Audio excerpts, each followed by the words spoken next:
If you watch the news, you already know who Doug Friesen is. When news reporters need an expert on the Second Amendment and gun laws, they call Doug Friesen first. Why? Because Doug is the expert on gun rights. Doug is an active member of the American Bar Association, American Trial Lawyers Association, Oklahoma Bar Association, Oklahoma County Bar Association, and the Oklahoma Trial Lawyers Association. You're a pretty busy guy. He has successfully defended many law enforcement personnel and individuals who would have otherwise had weapon charges. Instead, because of his knowledge and expertise, the cases are righteous shootings with 0 charges filed. When Doug is not in the courtroom, he teaches the legal portion of the concealed carry course at H&H Gun Range and has audited and passed the firearms instructors schools for weapons used by Oklahoma law enforcement. Additionally, he has created a Second Amendment protection plan, which he's going to tell us about this evening, for the individuals that need protection in the unfortunate event they ever need to fire their weapon in self-defense. Doug, of course, also holds seminars and speaking engagements on a variety of topics, including concealed carry and open carry laws. Well, a few of us got to hear him a couple of months ago. We were very impressed with what we heard, and so we were eager to get him to come and speak to us. So carrying a firearm is like having insurance. You don't want to use it, but you want to know it's there if you need it. However, if you don't have a lawyer ready to defend your rights, you are not fully protected. So please join me in welcoming your gun lawyer, Doug Friesen.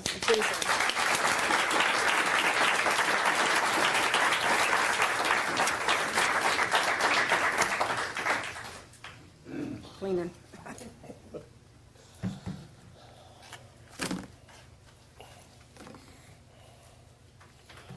Thank you. I am surprised to see so many out here tonight. This is impressive.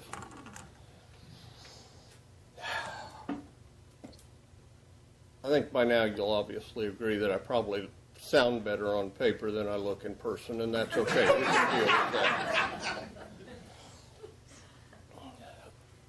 You know, I've been hearing for a long time, and I get a little sick of hearing sometimes about how dangerous guns are. And everybody says guns are dangerous, guns are dangerous.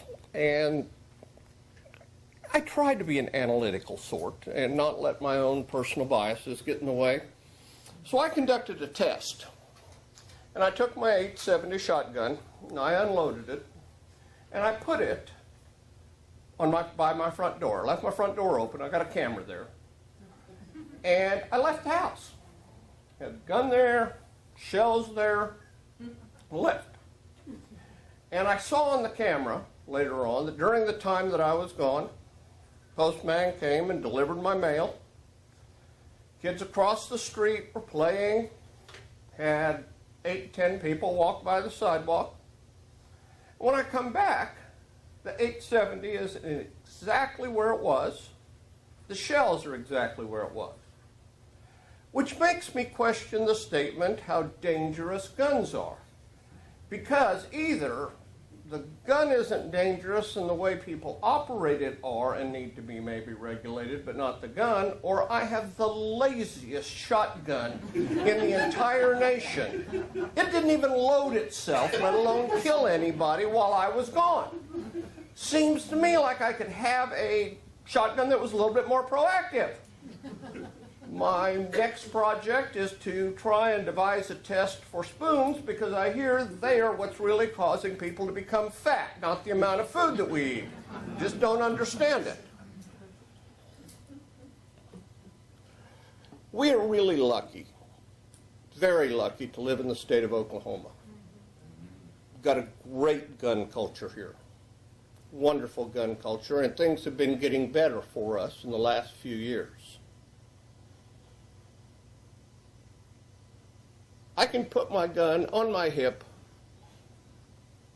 come to a meeting like this, and that's all legal until my legislator walks through the door, and then I'm committing a crime. I can carry my gun in the car. If my car breaks down, I can flag a taxi, take me home. But if I get on a bus, I've committed a felony. I'm going to strap my gun on and take my kid to school. But if I get a flat tire while I'm on school property, and I get out of my car to change my tire, I've committed a felony.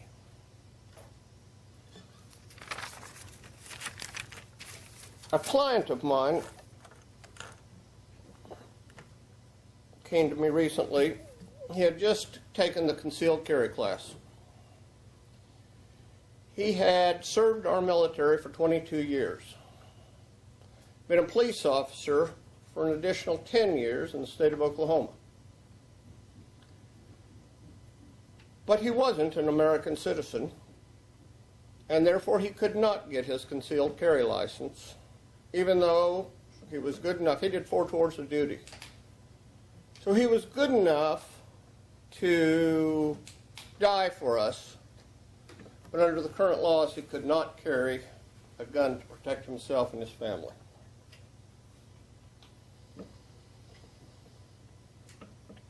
I recently took a trip out of the country, and when I came back, as I gave them my passport, as soon as they run my name, I'm immediately directed into another area. And a number of gentlemen come over and tear apart my suitcase. Okay? When I got back into town, I asked some law enforcement friends to check out what had happened, and found out that because on my Your Gun Lawyer website I had posted material that they deemed anti-government, they had put me on the terrorist and violent criminal database. I had become a terrorist to my own government because of the things that I posted on my website. You're free to go there and take a look if you think it's terroristic. I don't know. Shortly after that, I went to buy a handgun. Same button had been pushed. So now I have to write the Department of Justice, get it all taken care of. I did, because you can't have too many guns, let's face it. And I'm single, so I have the opportunity to buy more guns than a lot of you married guys do. You can have wives or guns, but you can't have a lot of both. I give you these examples not because I think we don't have a great country, and not because I think we don't have a great state, but because there is still a lot of work to do. We have a lot of challenges in front of us. We have a great gun culture here, but how free are we really? One of the best things that has happened in the last few years is we have a lot of organizations such as yours, Oklahoma 2A, that are growing, banding together, and trying to reclaim those basic principles that America was once founded on, that we're responsible for ourselves, for our own actions. And with those come the responsibilities. So we should be able to buy the guns that we want, use them in a responsible manner, and if we're irresponsible, be held accountable for our irresponsible actions, but not punish guns, because guns never do anything wrong.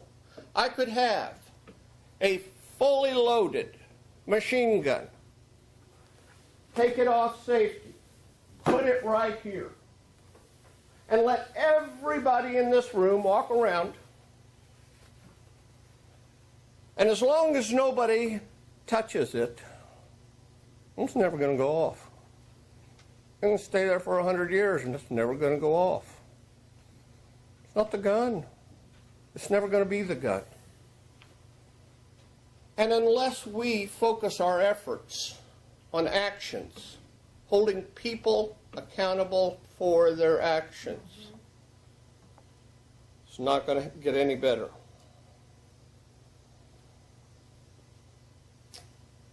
For the past few years, we haven't seen much real action on the part of the feds in terms of trying to take our guns because, well, was it about 6 years ago, they tried it and they all got swatted really hard and didn't get reelected. And so now they don't want to touch it. But what they are doing and what we're seeing on a nationwide basis is they are sending in their farm teams. The legislatures of the individual states is where now they have shifted their attacks on us. And you are seeing this across the nation.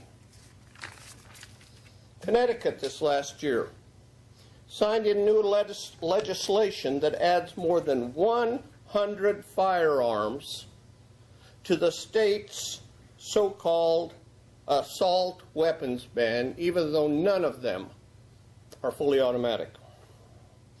Law also creates what officials have called the nation's first dangerous weapon offender registry.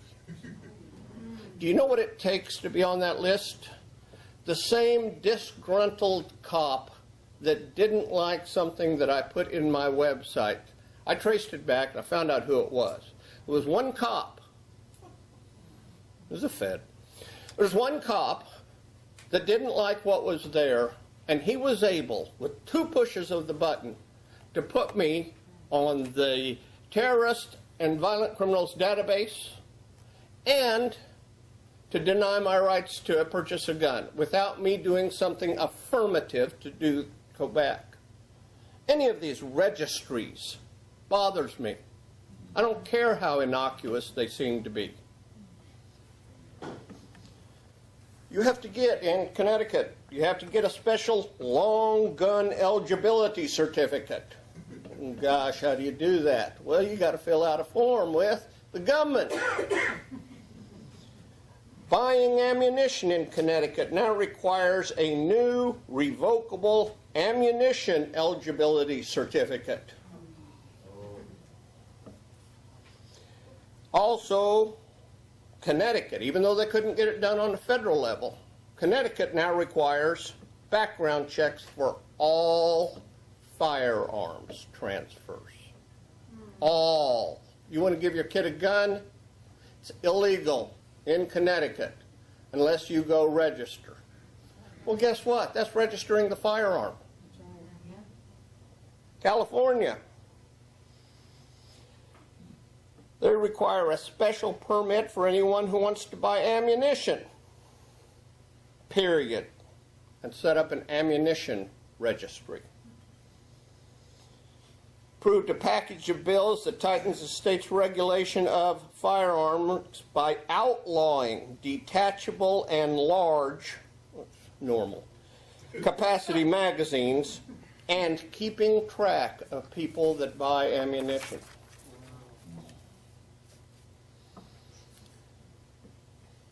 California also put into effect this year law that says that if you have a gun that can eject the ammo,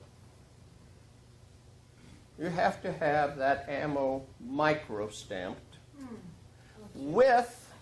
that's on the head of the firing pin so that every bullet that gets, or every casing that gets ejected from your magazine has your unique stamp on it that is registered to that particular firearm. Even if you could live with that idea, and I have a problem with it because, gosh, what does it take? 2 minutes to change out a firing pin? But even if you can live with that, there is not one firearms manufacturer that is currently doing this.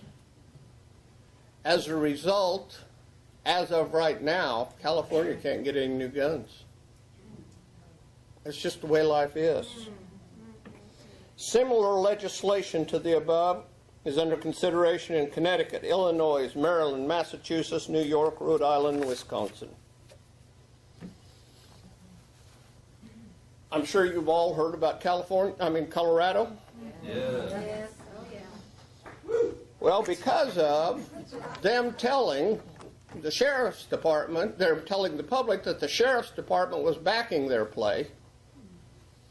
The sheriffs got together, and they were so twisted off about it that, what, 2 days ago they all got recalled? Yeah. I don't think it's going to be long before the law gets changed, but the fact that it could actually be there in the first place is a result of people's indifference.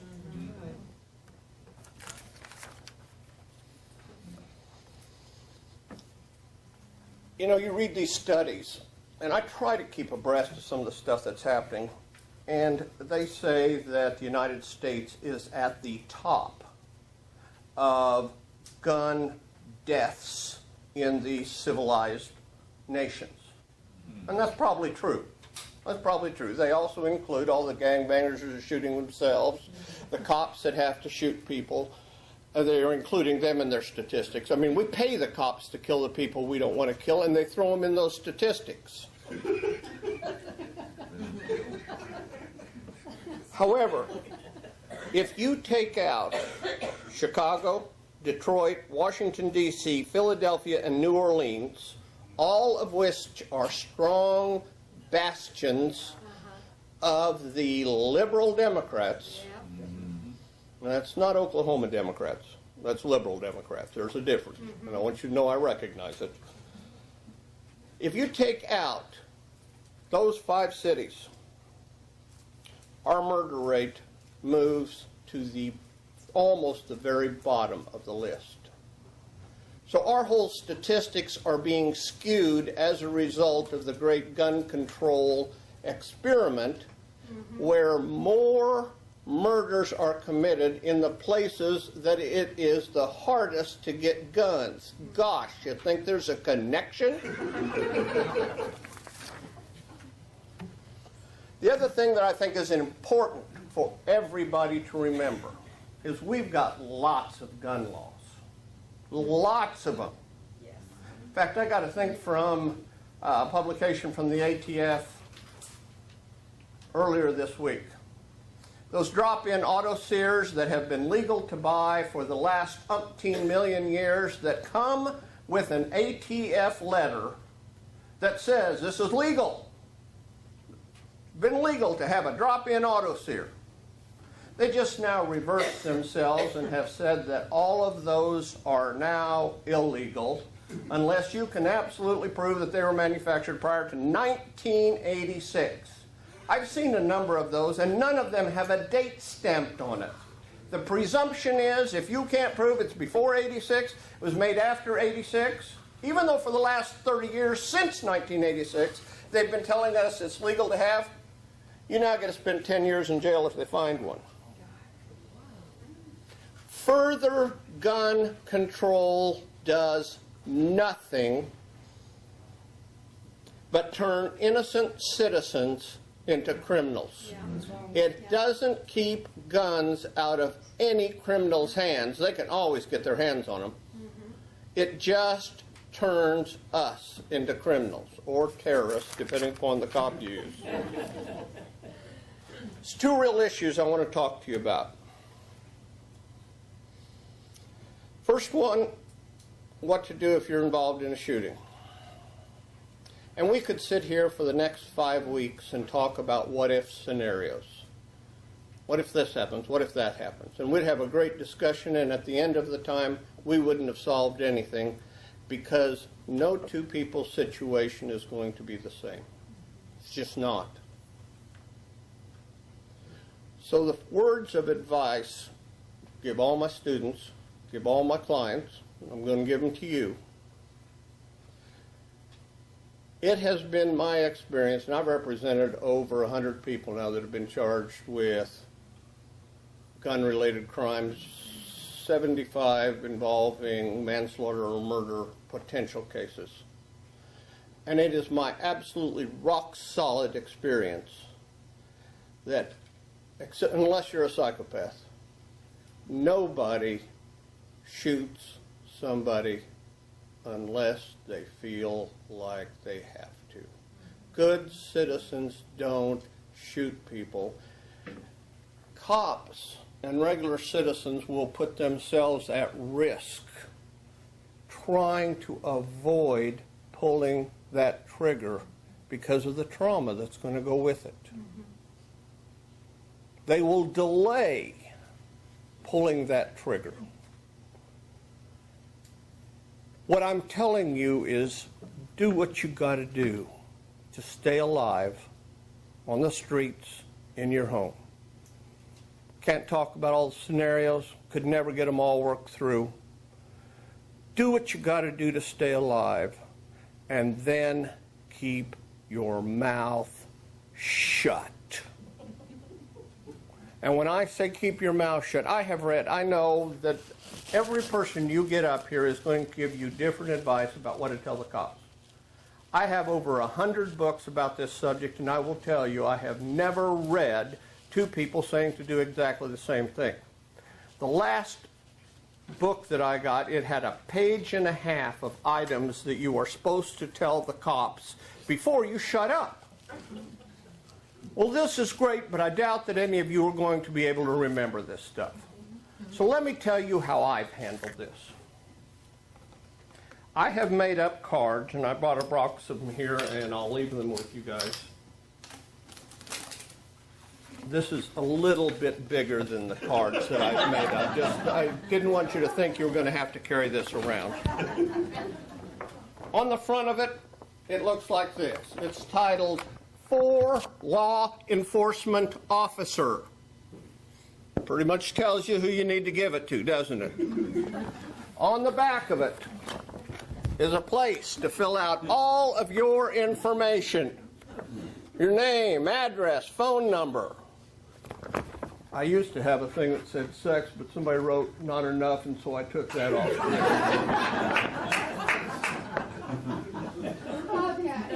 My name's at the top, but if you've got your own attorney you want to use, scratch out my name. Place for yours down here at the bottom. Have it laminated. And then when something happens and the cop asks you the first question, whether it's your name, whatever it is, you simply give them this card. It has the magic words in big bold letters. I now want to talk to my attorney. You've just lawyered up. You haven't opened your mouth. You've answered all the regular questions that you're supposed to, so they can't say, I didn't even know who they were when they're talking to a jury. And you've said, I need to talk to my attorney. Now, this means the cops can't ask you any more questions. Does not mean they have to shut up. And they won't. They take classes in how to get people to talk after they have lawyered up. I know, I teach them. I do. And so what's going to happen is the cop's going to turn to his partner and say something like, you know, looks like it was a righteous shooting. And I was just going to interview this person and then let them go, but now since they've lawyered up, I'm going to arrest them as a material witness to a potential crime, take them downtown, book them in the county jail without bond. And they're not joking, which makes you guys want to start yapping. It's a bad mistake. I first got this idea because I've been representing law enforcement officers for a long time. My office has represented the Association of Law Enforcement Firearms Instructors for the last 17 years. It's a statewide organization of some 700 police officers that are all firearms instructors. They are responsible for teaching all of the firearms training that goes on in the state of Oklahoma. And the one absolutely universal fact I can tell you about every cop that I have interviewed right after a shooting, and I have been there in as little as 20 minutes after the cop shooting, is that all of them are in a state of shock. They do not know what has happened. Some of them don't hardly know who they are. They can't answer a question to save their soul. And the cops, as a general rule, have gotten smart enough, because what they don't want, what the higher-ups don't want, is they don't want their town, whatever, county, to be liable for a bad shoot. So they simply institute a policy that says, hey, we have a policy that they're not going to talk for 48 to 72 hours. Why? Because it gets the person time to settle down, come to their senses, and then give a statement. However, that right is denied to citizens. Same actions. Rights denied to citizens. Because, quite frankly, because we don't demand our rights. Gosh, won't I look guilty? Maybe. Do you want to look guilty, or do you want to be found guilty 2 years later in front of a jury because you ran your mouth at a time that you were in shock? Cops aren't your enemies, but they have a different job to do. They have a job to find out what happened. You've got a job to keep your mouth shut. They're infinitely better at their job than you are at yours. Most of you will not have a regular attorney because nobody likes coming to see us. It's just the way it is. You never have good news when you come in. If anybody that comes in my office, I feel sorry asking them, well, how you doing? You know, a normal greeting, because they wouldn't be there if there wasn't something wrong. So most of you don't have attorneys. Your experiences with the ones you have had are lousy. You've gotten divorces with them, and there's nothing good about that. You hate that person. You never want to see them again. They didn't get you everything, and they weren't able to slice and dice your ex, which is the only thing that would have made you happy in the divorce anyway. Or your kid got in trouble, and so you hauled them down to an attorney to get your kid out, and you're so cotton-picking mad at your kid that it bleeds over, and the attorney's the real problem because it couldn't be your darling child. We know this. Find an attorney that you're comfortable with. It's the whole purpose of the plan that I have set up, and I'll have Colette come up here in a minute. You're almost done with me. Well, maybe not. It just takes me a while, and I like to say that because the judges hold me to it. Now you can't. You can get up and walk out. The problem is, if you don't plan, I mean, some of you, I'm sure, have had a lot of training with firearms. Some of you have a big investment in the number of guns that you have. Just ask your old ladies. I have been told on the way up here by my staff that if I refer to women as old ladies, it will honk off every woman in the place, and I wanted to have a statement that I could at least get half the people mad at me with one statement. That way I don't have to do it individually. I urge you, take those cards. I think they're going to be sitting on the table, but they'll take care of that. They're here. I'm going to leave them here for you. Take 2 or 3. They're small. Fill them out.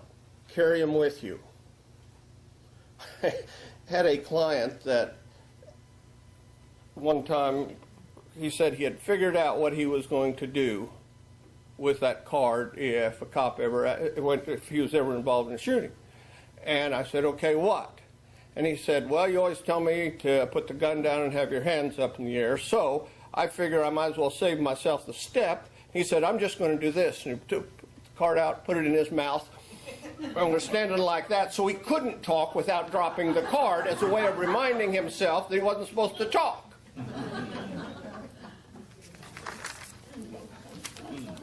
The second problem And the reason that I am so grateful to groups like this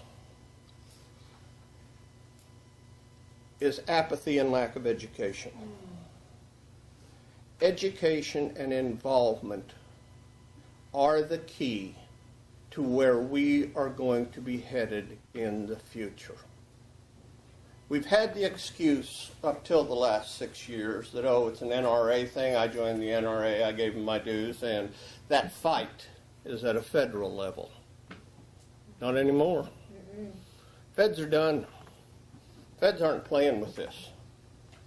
I mean, Obama could get the cotton-picking health care bill passed by blackmailing everybody, but he can't get guns yet. So they're just shifting the battlefield. And we also have to shift our tactics.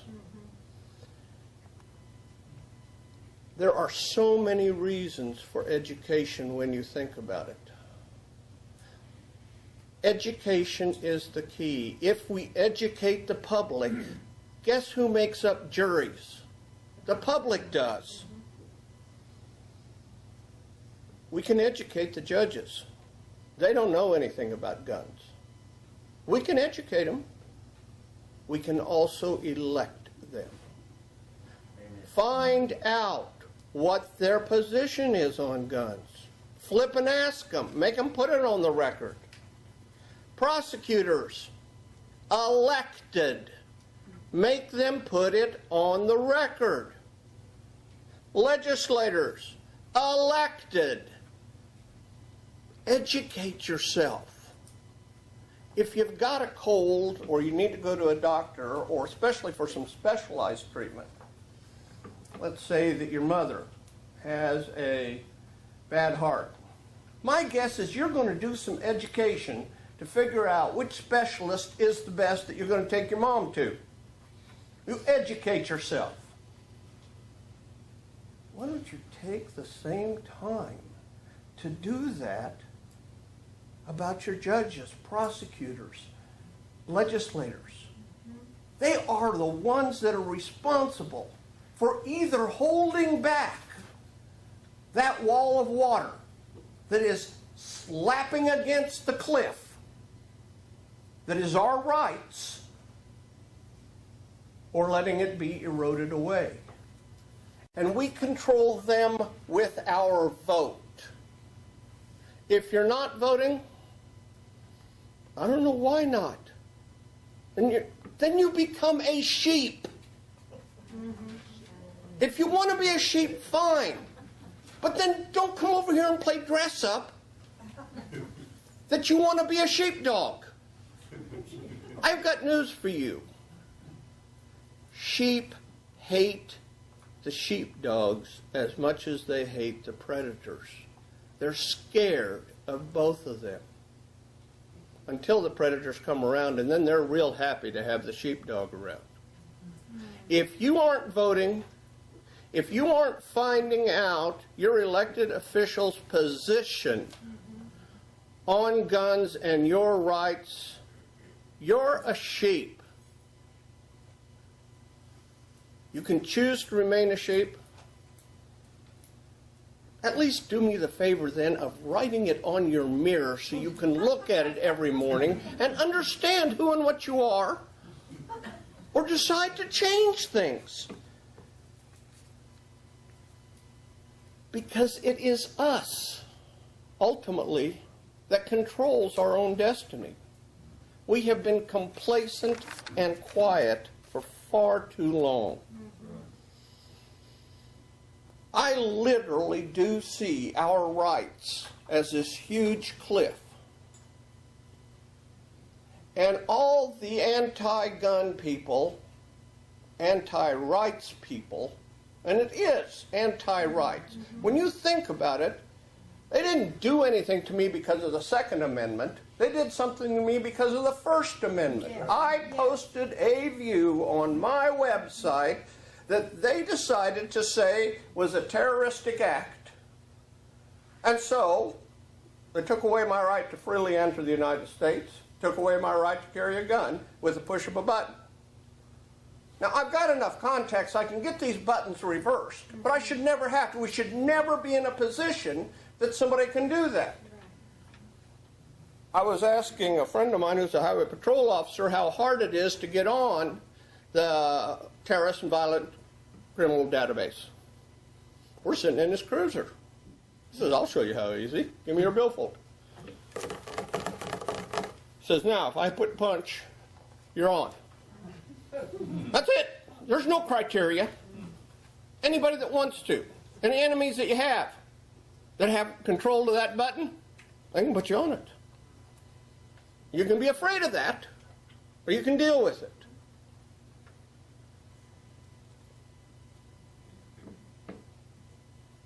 I believe that every time I represent a person who's been charged wrongly for a gun crime, or I'm trying to keep him from being charged, that I am literally fighting for everybody's rights.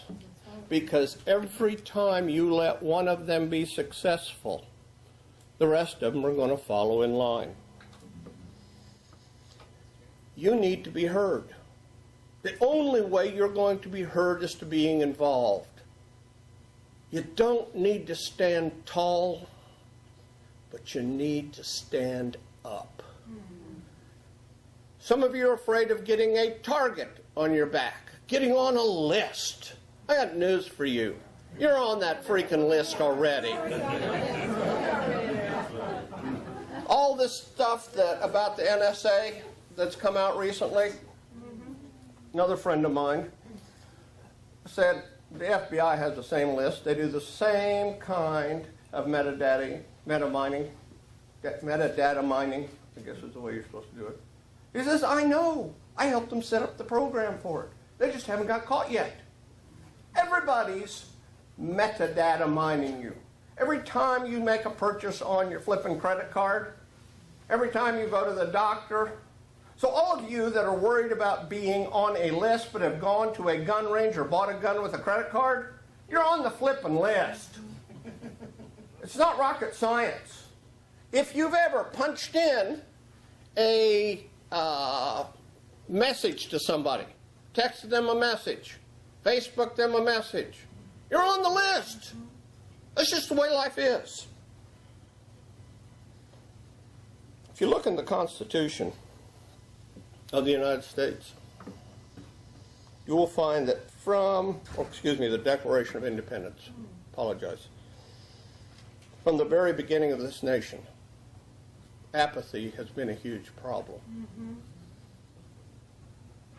And on the second paragraph of our Declaration of Independence, it says, all experience hath shown that mankind are more disposed to suffer, while those evils are sufferable, than to right themselves by abolishing the forms to which they are accustomed. We have become so comfortable that we are accustomed to our rights being trod upon. Hide. That's fine. Don't stand up. But understand that you're a sheep.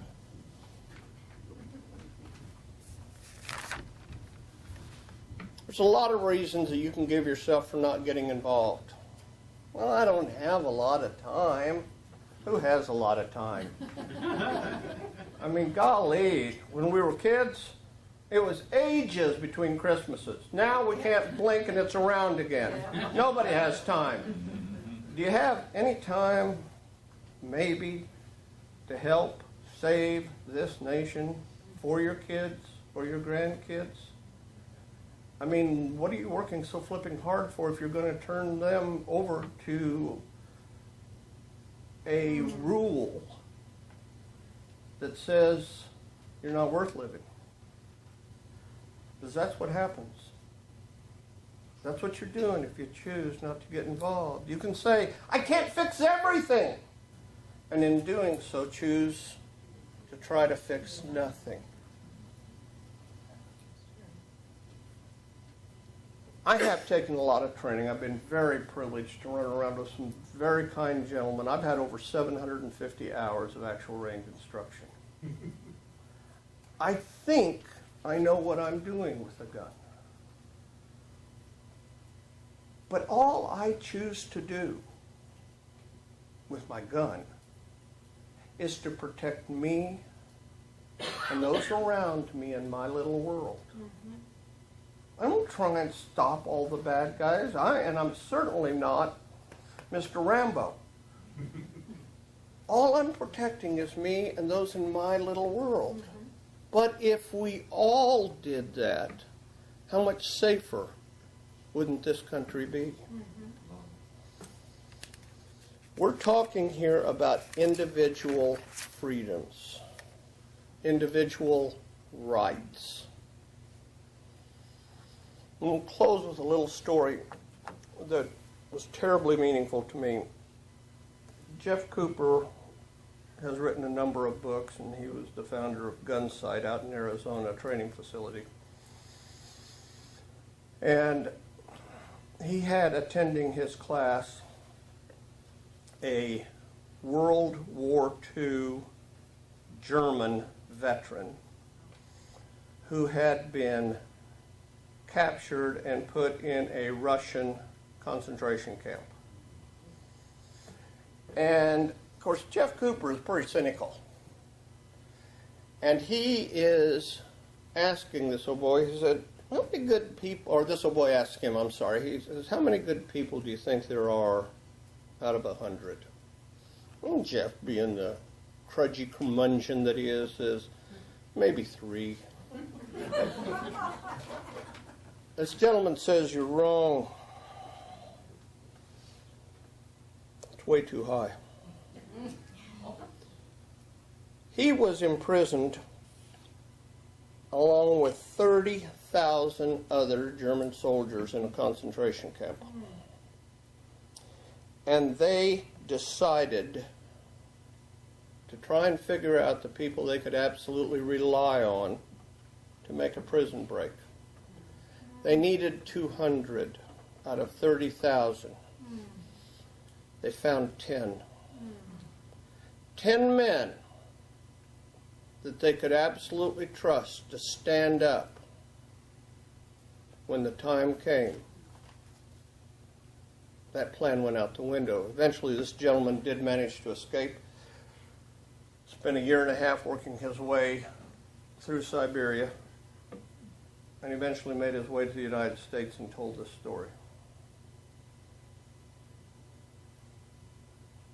How pathetic a situation and statement isn't that? That's 0.003% of the population that can be trusted when time comes down to it. You've already made a huge commitment. You've said you're not average by taking your time and coming here tonight, sitting here listening to me waller. The more you get involved, freedom isn't free. It comes at the highest cost, the cost of blood. There is no other way to keep your freedom. Either fight for it or understand it'll be taken away. That's right. First off, are there any questions? And Colette, why don't you come on up here? Yes, sir. I'm just curious, I spent the last 5 years in some of our wonderful liberal universities here, and I've seen how young kids' brains are turned to mush and how they're being trained to be little good socialist activists. And Sheep. right. And but we do with sheep, we eat them. They're called mutton. within the context of these curriculums, there's a lot of reference to the ideas, well, people shouldn't be able to own guns, or there's too many handguns here, and America's oppressive, and this and that. So while you're saying, you know, vote for the people that you want, well, the people that you're going to be voting for are coming out of these universities, and I've been trying to find, I mean, I brought this up to the attention of our senators, our congressmen, nobody cares. It's like there's this big power structure hanging over the education system that nobody wants to tangle with. That's right. Yeah, And that's where my question lies, is what do you do about it? I'm in a fight right now for my degree with these people because I had the nerve to stand up and say, I'm not a racist because you're teaching white privilege. Right. You know what I'm saying? So they've held my degree from me, and there's nobody helping me get it either. So what do you do about that? What do you The do to only influence thing you this? can do is try to affect those people around you. There isn't a magic button that you can push to fix it. If so, this problem would have been fixed a long time ago. We all are collectively pushing that huge ball up the hill. I can't tell you we're ever going to get it over the edge. What I do know is if we stop pushing, it's going to roll over us and roll down. And the only thing I can tell you is do your best to influence all of those around you.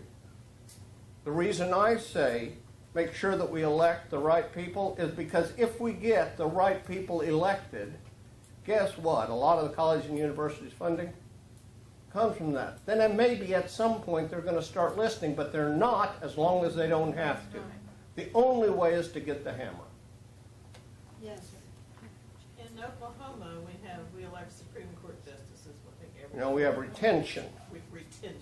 All right. The last time we had one of these elections, what we did is we went back. Couldn't tell much about these people because I think they're non-partisan elections or something. They are. So what we did is we went back and found out who appointed them, and then based on who appointed them, we voted to get rid of them or not retain them. Or Right. if we actually submitted a questionnaire to them, would they answer it? I have a feeling they just throw it back in our face. They might, but so what? I mean, it's kind of, keep in mind I'm a guy and I'm single. It's kind of like asking a girl out. If I don't ask her, I ain't going to get the date. That's true. Yeah. So if you don't send the questionnaire, of course it's not going to get back. Well, maybe we should try that tactic next time this comes up and send a question. I think any kind of tactic that you try, doing anything is better than doing nothing. Yeah, absolutely. I know I'm not the only person that's run into this. Went to a new doctor's the other day, and I know this is coming from Obamacare. Absolutely it You is. have to fill out. Do you have guns in your home? Exactly. Absolutely. Oh, my God. Exactly. I just leave it blank. Well, I did, yeah. At the VA, you can't get treatment anymore without filling it out. I haven't seen that at the VA. It's there. At least it's there at the one in Oklahoma City. I mean, I get my health care there, and I haven't seen it. I don't doubt you, though. I mean, it may not be in all of them, but I know that it's there.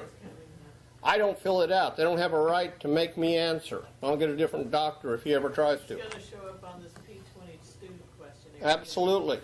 And then guess what? They're going to ask you if you've ever had any bad thoughts any time in your life, and those two things put together put you on the mental registry so you can't buy guns. It's not funny, it's true. Yes. As far as your card goes and if you're involved in a shooting, what I'm wondering is what does happen. I mean, obviously I'm going to say, I'm going to show them the card, I need an attorney, and I'm not going to talk. Okay, you're going to go to jail. But, okay, I'm going to go to jail. That's Okay, right. So what about the evidence at the scene? I mean, Yeah. I can, What are you going to do? Change that anyway? Come on. well, I can point out something or other that... You can't. Here's what's so hard for people to understand.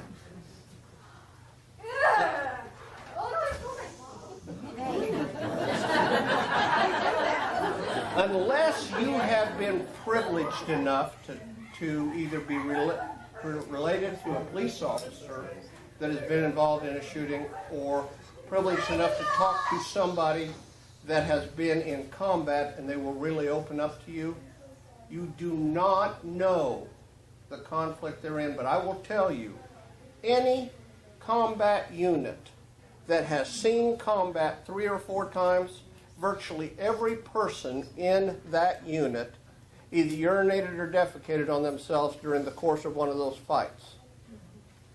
Because of the way the mind works. And what happens is, you know those 2 to 3 seconds just before a car crash where time seems to slow down? You know, y'all know that feeling. What has happened there is your brain is shifting from your rational side to your survival side. You can't think that last 2 to 3 seconds before the car wreck. The only thing that's going through your head is, oh, and whatever your favorite expletive is. But you do continue to steer, brake, accelerate, because driving has become automatic, but we're not in enough violent confrontations, thank heavens, but to make it a program. We don't train ourselves enough to put the automatic program in our head. And so what happens is, you're not going to be able to think. You're not going to be able to point out this or that. I've had cops, 20-year veterans, that couldn't hardly remember their name right after the shooting. Unless you've been in that situation, you have no way of understanding how little rational thought you're going to have during that time. So keep your mouth shut. We'll get together. I'll find out what the cops have, and then I'll tell you what happened. It'll be the truth, of course, because I said it. Comment a little bit about the case of the pharmacist who shot the intruder. Now he's serving life, I think. Yes, and I did not try that case. I am representing him on appeal, but I didn't try it. Well, I didn't know you were representing him. I am. That was an absolutely righteous shooting. It was good when it happened. It's still good. We have taken that up on appeal. That happened as a result of two things. Number one, it's proof that if you talk enough, you can talk yourself into the penitentiary. A little known fact is that after Mr. Ursuline went home, got a good night's sleep, he realized that there were some errors in his statement. He called up the police the next morning or the next afternoon to give them a corrected statement. They had been the cops had been instructed by that time not to take his calls, to let him clean up his statement. And so for over a week he's calling in.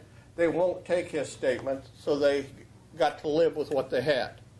We have discovered some new evidence in that case and are going to be bringing a motion for a new trial. But this is a classic case of where he talked and he should have said nothing. Let me tell you how bad it is. His attorney called him into his office. And don't get me wrong, I believe in using the press. I believe in it. But I want to control it, not let it control me. When his attorney had a chance to be on national TV, he calls up his client, tells him to be down there at his office. Says, come on, Jerome thinks they're going for lunch. He puts him in the car, takes him down. Jerome thinks they're going for lunch, and they pull up at a TV station and do the taping. When Jerome said on the tape, of course his attorneys telling him to do this. When Jerome said on the tape about the second shooting set of shots, his attorney's head swiveled because he had never heard that before, because he had yet to go over the facts with his client. I suspect that probably, I don't know whether he's cheaper than I am now or not. If not, he should be. But that's what's going to happen. But I brought it up because I thought that was probably a really classic example. It is. He's my poster child for you can talk enough to go to the penitentiary. Just for everyone's benefit, explain to them what his situation in the penitentiary is like. Because one of the pharmacist robbers was gang affiliated, there is a SOS, stab on sight order that has been issued for him in the prison gang of the same name, the Crips, and he is now in an isolation cell because it is the only way the penitentiary can protect him. So he's locked up in a cell by himself, 23 and a half hours a day. No outlets, no nothing, because they simply don't have facilities. He's checked into solitary. So he's at McAllister? No, he's at Joe Harp. And Joe Harp used to be kind of a safe place, but they wanted to distribute and thought they would break up.